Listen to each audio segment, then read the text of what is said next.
और RB NTPC 2025। तो second shift का देख लेते हैं आपके जीके के प्रश्न क्या पूछे गए थे 24 जून के। तो पहला प्रश्न पूछा गया था इसमें, भारत का पहला निजी क्षेत्र का बैंक कौन सा है?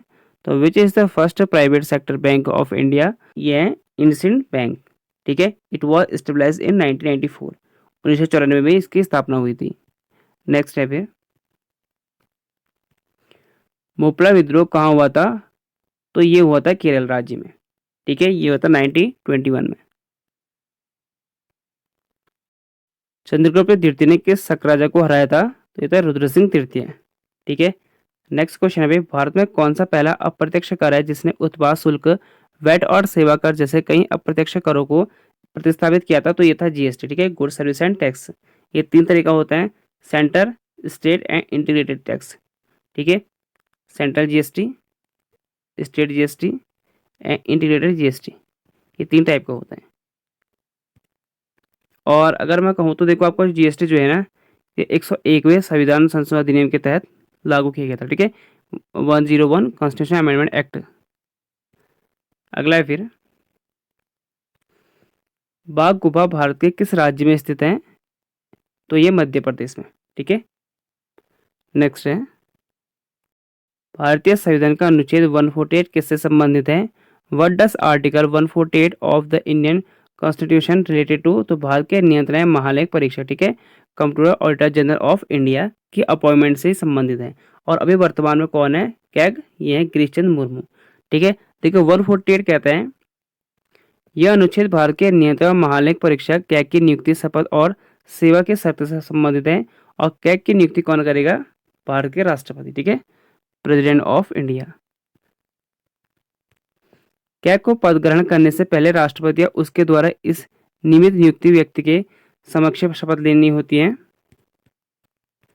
और कैग के वेतन, भत्ते और सेवा के शर्तें संसद द्वारा निर्धारित किया गया, यानी पार्लियामेंट द्वारा।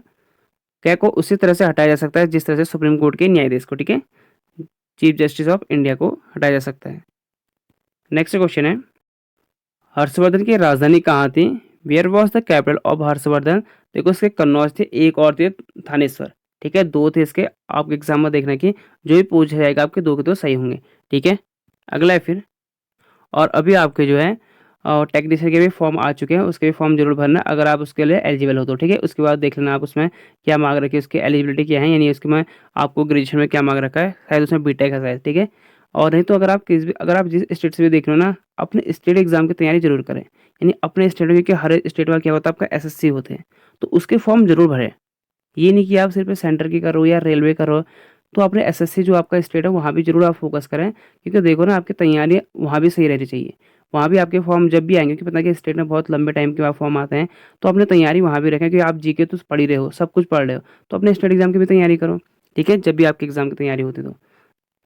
हॉर्नबिल महोत्सव में कौन से स्वदेशी जनजाति अपनी संस्कृति और परंपरा का प्रदर्शन करती है? तो नागा जनजाति। ठीक है, और अभी दिल्ली पुलिस के भी आने वाले हैं, अगर आप 25 एज के हो तो जनरल में। तो हॉर्नबिल महोत्सव में नागालैंड के 17 स्वदेशी जनजातियां अपनी संस्कृति और परंपराओं का प्रदर्शन करती हैं। यह महोत्सव नागालैंड के समृद्ध सांस्कृतिक विरासत को प्रदर्शित करने के लिए दिसंबर के पहले सप्ताह में आयोजित किए जाते हैं। और इस दौरान जो है विभिन्न नागा जनजाति अपने पारंपरिक नृत्य, संगीत और शिल्प और व्यंजनों का प्रदर्शन करती हैं। ठीक है, नागा। और ये कब से मनाया जाता है? 1963 से। और उसी दिन क्या होता है, नागालैंड स्टेट भी बना था 1963 से। नेक्स्ट है फिर, 2024 में भारतीय तटरक्षक बल आईसीजी के 26वें महानिदेशक के रूप में किसे नियुक्त किए गए हैं? तो director general of the Indian coast guard, तो ये करके Paramesh Sivamani. 2025 FIFA club world cup कहाँ आयोजित होगा?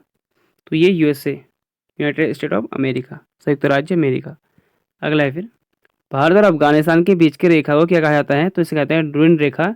यह रेखा जो है 1896 में ब्रिटिश राजनयिक था सर मोर्टिमर डूरिन द्वारा निर्धारित की गई थी।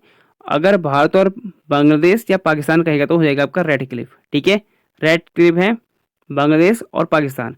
अगर चाइना के साथ बोलेगा तो मैकमोहन लाइन। नेक्स्ट है, भारतीय शांति का जनक किसे समझा जाता है? बाल गंगाधर तिलक जी को। और यह उपाधि दी थी ब्रिटिश पत्रकार वैलेंटाइन सिरोल ने दी थी। ये भी एग्जाम बनता है कि किसने दी थी? वैलेंटाइन सिरोल। और तिलक जी जो है भारतीय स्वतंत्रता संग्राम के प्रमुख नेता थे और उग्रवादी विचारधारा के समर्थक भी ये थे। अगला क्वेश्चन है फिर, निम्नलिखित में से कौन सा पद ग्राम पंचायत की संरचना का हिस्सा नहीं होता है? Which of the following post is not part of the structure of the gram panchayat? तो ये देखो आपको बाय ऑप्शन द्वारा करने थे, देखना कि आपके ऑप्शन में क्या पूछे गए थे। आपको मैं ये बताता हूँ कि ग्राम पंचायत के कौन कौन से होते हैं। ठीक है, यहाँ पर हिस्से पार्ट देखो, एक तो होता है आपका सरपंच, ग्राम पंचायत का प्रमुख होता है, प्रधान भी कह सकते हो आप। एक होता है आपका उप सरपंच, उप प्रधान कह लो आप।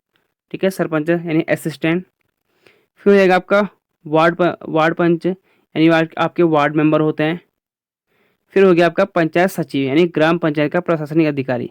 ये हो गया आपका जैसे वीडियो होता है ना, वीडियो अधिकारी, विलेज डेवलपमेंट ऑफिसर, तो ये कह सकते हो आप। तो ये होते आपके पार्ट, नहीं है पूछा गया था, देखना था कि आपको बाय ऑप्शन द्वारा कि कौन से नहीं थे। ठीक है, अगला है फिर विनिर्माण क्षेत्र किसके अंतर्गत आता है? यानी manufacturing sector comes under way sector? तो ये आता है आपके सेकेंडरी। ठीक है, द्वितीय आपके तीन होते पता है आपके, प्राइमरी, सेकेंडरी और टर्सरी। टर्सरी को आप सर्विस सेक्टर भी कह सकते हो। तीसरा होता है आपका, पहले में आ गया आपका एग्रीकल्चर प्राइमरी में, सेकेंडरी में आपका इंडस्ट्रियल एरिया जहाँ पर मैन्युफैक्चरिंग होते हैं, और तीसरा हो गया आपका सर्विस सेक्टर जहाँ पर आपकी सर्विस यानी सेवा दी जाती है। अगला है फिर काल बैसाखी मुख्य रूप से किस दिशा में चलती है? तो आपको उसकी डायरेक्शन बतानी, तो ये पूर्व दिशा में। ठीक है, ज्योग्राफी अगर आपके पास वो लूसेंट की बुक भी होगी तो वहाँ भी आपको मिल जाएगा आराम से। काल बैसाखी की उत्पत्ति छोटा नागपुर पठार के आसपास होती है और यह पूर्व की ओर बढ़ती है, जिससे पश्चिम बंगाल, असम और उड़ीसा में तूफान आते हैं। अगर आपने लूसेंट ही पढ़ रखी ना, तो लूसेंट से मुझे लगता है कि जीके क्वेश्चन एक भी क्वेश्चन आपके बाहर नहीं पूछे प्रश्न है। जीके के कह रहा हूँ मैं, एक क्वेश्चन नहीं, लेकिन थोड़ा बहुत आपको जो है अच्छे से पढ़ना पड़ता था, ये आपकी कंडीशन थी। कुछ क्वेश्चन है, मैं ये नहीं कह रहा हूँ कि आपके डिफिकल्ट नहीं है, आपके डिफिकल्ट भी है, मतलब ये भी नहीं कहूँगा कि आप बिल्कुल मतलब यार ऐसे कि करने लायक नहीं थे। ठीक थे, आपको थोड़ा बहुत पढ़ना पड़ता था। आरबीआई मुख्यालय के आरबीआई यानी रिजर्व बैंक ऑफ इंडिया मुख्यालय को मुंबई में कब स्थानांतरित किया गया था? यानी आपको बताने के shift, when was the RBI headquarters shifted to Mumbai? तो ये किया गया 1937 में। देखो इसकी स्थापना कब हुई थी? स्टेबलाइज हुआ था 1 अप्रैल 1935। ये याद करना, 1934 मत करना, ये एक्ट 1935 का था। एक्ट कब था? एक्ट था 1935 यानी अधिनियम 1934, और स्थापना हुई थी 1 अप्रैल 1935 को। और इसके स्थानांतरण कब किया था? मुंबई में 1937 में। इसको आप याद करना। और इसका जो राष्ट्रीयकरण हुआ था ये 1949 को हुआ था, 1949 को। नेक्स्ट है फिर, ये क्वेश्चन आपका लास्ट है एक और। तो भारत में लोक अदालत से संबंधित प्रश्न पूछा गया था रिगार्डिंग लोक अदालत इन इंडिया। तो ये एग्जैक्ट मुझे पता नहीं क्या पूछा गया था, अगर आपके पेपर था तो बताना कि क्या क्वेश्चन पूछा गया था। ठीक है, देखो लोक अदालत जो होता है ये न्याय वितरण प्रणाली का एक महत्वपूर्ण हिस्सा है, जो विवादों को सुलझाने के लिए एक प्रभावी और सुलभ तरीका का प्रदान करता है। अब इसमें क्वेश्चन क्या पूछा गया था मुझे एग्जैक्ट पता नहीं, कि आपको मैंने बता दिया कि लोक अदालत क्या होता है। ठीक है, यहाँ पे जस्टिस के बारे में होता है। ठीक है, एक सिस्टम होता है आपके जस्टिस प्रणाली का, तो उसी के बारे में इसमें बात की जाती है तो लोक अदालत में। ठीक है, तो ये थे आपके सेकंड शिफ्ट के